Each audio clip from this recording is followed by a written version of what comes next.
I want to start off here by asking you guys a question that might come off as a little strange at first, but hopefully it makes some more sense as I go on.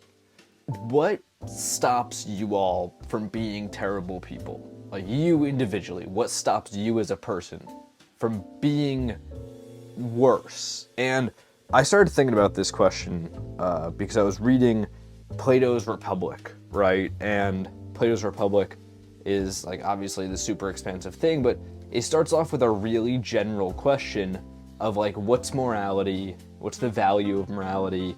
Kind of like a really large survey, maybe, if you will, of morality as a concept. And one of the characters, I forget his exact name, it's some Greek thing, it starts with a T. He comes in, and he basically has this very, I'm trying to think of what the, because back, obviously this was the first text to really do that. Nowadays we have words for these things.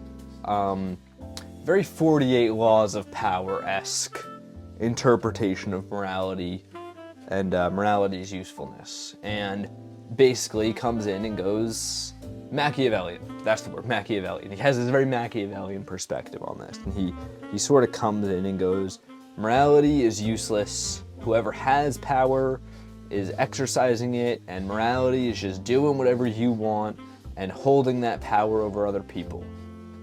And obviously, being that it is a philosophical text and not a 15-year-old Reddit post, everyone's like, no, come on, man, come on. But I do think, and this is one of the things I love about reading older books like that, it has a strangely relevant tone to today. I never want to get too much into current events on this show, but with things happening these days in the world and on the internet, in the news, I can't help but ask myself sometimes, like, why be a good person, And this, I'm going to give an example of it here that's very much like an internet-based sort of thing, but I do think it holds some sort of relevance to the world outside too, where like, I feel like on the internet nowadays, if you are somebody who tries to present yourself as like something of a good guy, like I'm not saying you present yourself as a saint, nobody is, I don't think anybody expects that, but you just present yourself as like, I'm not a scumbag, I'm somebody who cares about things, right? And you get exposed for doing something that's not great. Let's say, not even like terrible though. I remember there was this influencer a little while ago who's exposed to like talking to multiple girls at once. Is that cool? No, that's not cool, but it's also, not the epitome of tragedy. Let's not act like we didn't all have that happen to us in high school, where somebody was talking to multiple people at the same time, and then you were like, oh, that sucks. I know like 5 of my friends in high school were talking to multiple girls at once. You know what I mean? Like, it wasn't, if we're living in the real world for a second here, that's not really that crazy of a thing. But this guy gets exposed for it, and everyone's like, you're terrible. But then, if you are earnestly a piece of shit, you can make it so much farther. Like, if you are just owning the fact that you are terrible, you will be fine.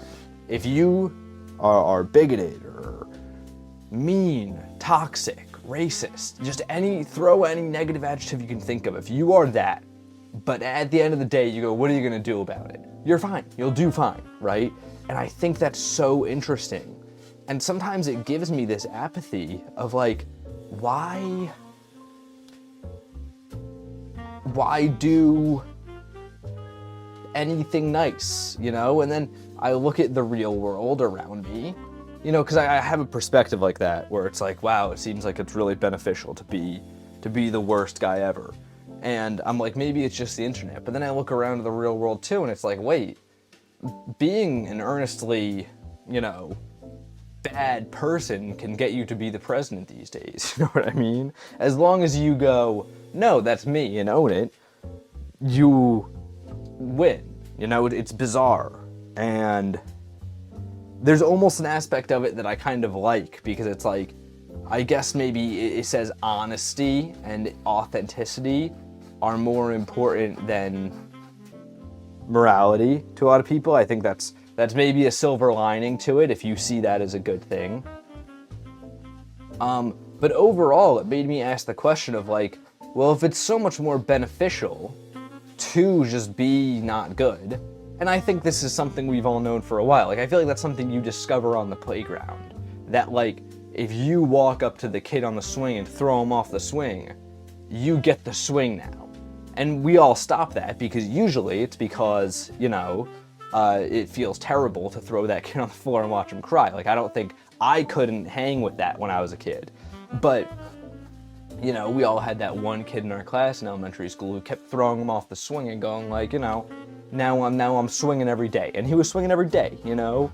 So why is it that, like, we all understand that from an early age of like, there is a benefit to lying, to cheating, all these things. Lying especially. I feel like when you are 8 and you discover to lie, you think you've done the biggest, coolest thing ever for like a week. Cause it's like you are about to be in trouble in class or something, and it's like, did you steal that pencil from that kid? And you go, nope. And then nothing happens. You're like, wait, that's awesome. At some point though, as we discover that like being bad is easy and fun, we all are like, okay, I'm gonna not do that. For some reason, for whatever reason. A reason I genuinely am here to question, because I don't get why this happens. And I feel like it's such a different reason for everyone. And I think that's why I'm coming here so earnestly asking it, because I don't know if I have that reason for me. And I think that could be a bad thing. I'm reading this biography right now of a historical figure, right? And I'm going to keep things vague here because I think if I go into this figure exactly, it'll jade some people's perspective on this hypothetical. But this figure is somebody who's morally gray, kind of just doing not good things, but in service of his larger goal. So for this figure in particular, he would say, I am bad when it services what I believe to be the greater good. But overall, he believes himself to be moral because of that, right? And as much as this person did worse things than, I would go as far as betting anybody that is watching this right now, myself included, he very likely, I think, was probably more consistent in the way he did things because he looked at the state of affairs and he made that decision. He said, this is what my goal is, this is how I'm going to do it, and anything else doesn't matter to me. And I think there's a certain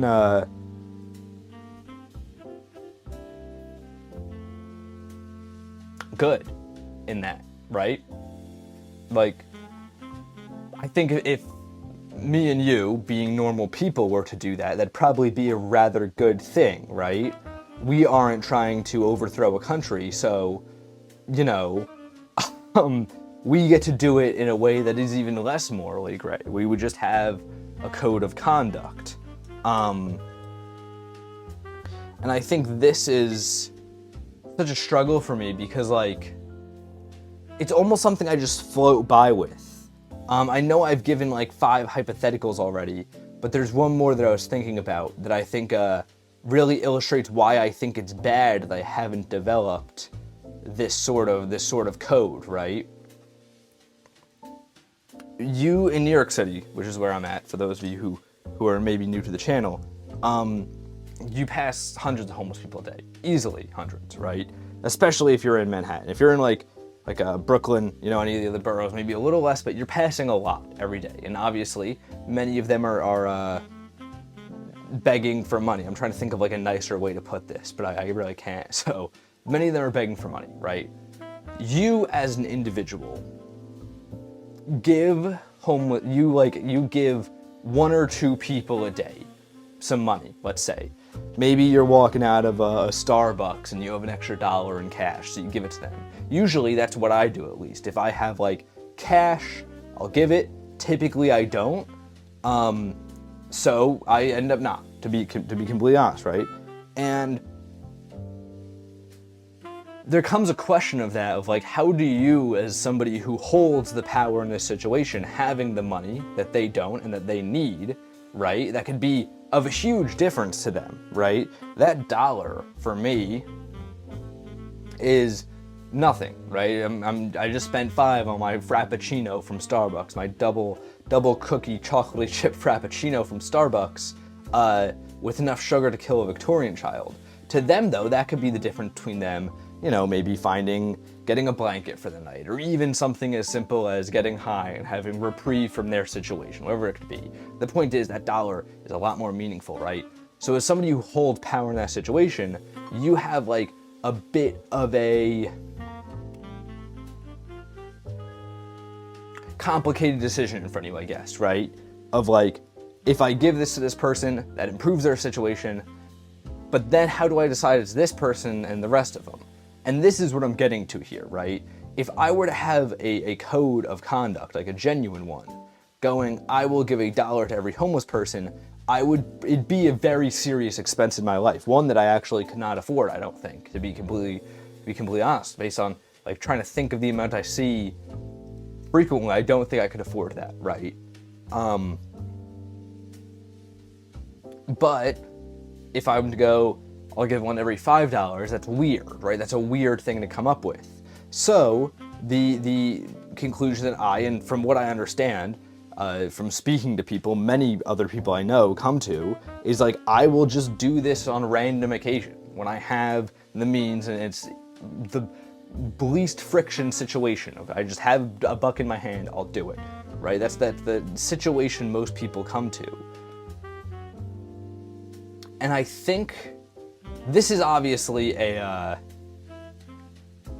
supposed to be a removed hypothetical, because the situation to homelessness, of course, is not all of us coming up with a code of ethics of how we will hand homeless people $1. That has nothing to do with anything, right? This is more supposed to be almost a micro example. What's the word? Is it microcosm? Microcosm makes me sound like Neil deGrasse Tyson. We're not using microcosm. This is supposed to be a smaller example, a metaphor of what happens every day, right? Because the reality is that whether we all come up with a code of ethics for that or not, us just giving $1 every now and again is cool. That's fine. That works, right? But having a random sort of code of when am I going to be mean and not mean in your own life, when am I going to be out for myself versus not in your own life, is somewhat damaging. And once again, I think I see this in my own life in like social interaction. Like if a friend is like, oh my God, call me, I need advice right now. If I'm in a good mood, I'm totally calling them. I'll talk to them for 2 hours. I'll go on and on and on, right? It'll be so much fun. If I'm tired and in a bad mood, I'm just not calling, to be completely real with you guys. I keep saying to be completely honest, and it's making it sound like I'm lying now. No, but to be real, I'm not calling if I'm in a bad mood. I think that's how a lot of us do things. It's just like, oh my God, I don't care. Like, figure it out, it's just going to be about another guy or something like that, is what we all think. And that is worse, right? Because as much as, yes, you doling out any advice is nice, or you talking to a friend is always going to be nice, what if it was more serious advice they needed at that time of night, right? You having an inability, or rather me having an inability to weigh out, like, what does this person need advice with? What is the validity of this? Should I place their need right now for some sort of advice over my tiredness and my not wanting to give that advice? This would be a much better system of doing things, right? You might, I don't know why I keep saying you, I could possibly lose a friend one day because they needed really serious advice. They had their last $20 in their hand, and it was either they would take it to the horse derby or they would, spend it on their surgery or something, I don't know, and now they spent it at the horse races and they blame me for that. This could happen, and then I'm losing a friend because instead of having a aptitude to go, okay, I should vet this person needs advice, it's 1 a.m. right now. 1 a.m. usually they wouldn't call for no reason at that time, but I'm pretty tired, but it seems pretty serious. Okay, they double texted me, it's definitely a little more serious, right? Having that ability to vet is going to be more beneficial, right? Like having that consistency is good there. And I would say probably pretty necessary too. But I don't. And I think that's where, like, once again, that's social interaction. That's not quite as important even as some of the things that that this could go towards. But it's still like something where this could affect things. I'm getting more brown paint right now because I want to use brown and I didn't think to squirt the paint to the palette earlier, so that's where we're at now.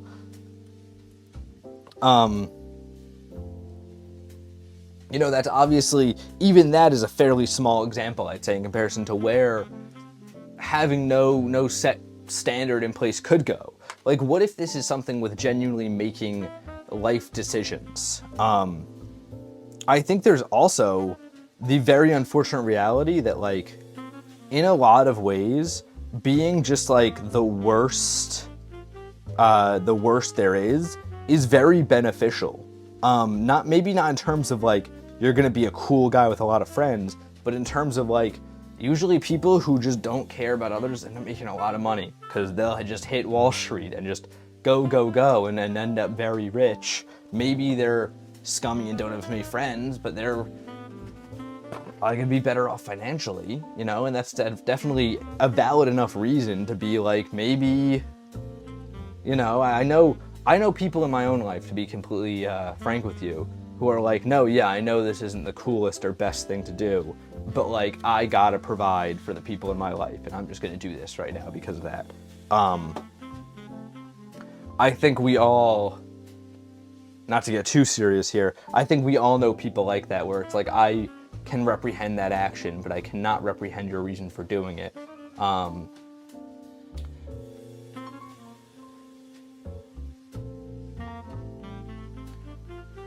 And I think having a lack of a substantial reasoning for this is maybe the next step for me in terms of developing a moral compass. I want to give some maybe too personal background here, that like it was about a year or two ago, I forget if it was this summer or last, where I was like, okay, I should, you know, I sat down with somebody and had a conversation. I was like, I really need to take it very seriously to live by my own code of ethics. Like I always was like, having enough of a conscience is good, but like that was when I sat down and was like, no, like I need to make sure that most, if not all, of what I do fits into the way I see the world, because I think that's the way, I just thought that was like a good thing to do. I still do, right? I think there's many benefits to that. That's a whole other conversation, whole other paint talk, right? Also, probably a story that's a bit too personal. Not like too personal in terms of like I wouldn't want you guys to know it, but like this is something I'm trying to work on with Paint and Talk. I'm still not great at just talking about those things to you guys. I'm finally getting to a point, and maybe some of you have noticed this, where like I'm chill on camera. That's such a funny way to put that. Like I'm normal on camera. Like within the last 2 weeks, probably, you have seen the version of me that like you would see if you walked up to me in the streets. Right? So maybe further down the line, I'll be cool to share those more personal stories. I would love to. I really want to, actually, but I just can't. But back on track here. You know, it was about a year or two ago where I had that conversation where I was like, oh my God, I need to make sure I'm living by my ethics in a more profound way than I am, right? Maybe the next step in that process is learning, when do I break those ethics now? You know, I know there's something of an importance to these things. When do I decide, though, that like there's a greater good involved? Maybe it's as simple as that. Going back to the example of this historical figure who I'm reading a biography of right now, maybe it's as simple as doing what he did and finding that greater good that you believe in to break those, that, you know, to do something that you don't like, that you think is bad. I think throughout history, for a lot of people, this has been God, right? Like people were like, I'm gonna go do a crusade because I believe that God is like gonna do something. Is that why the crusades happened?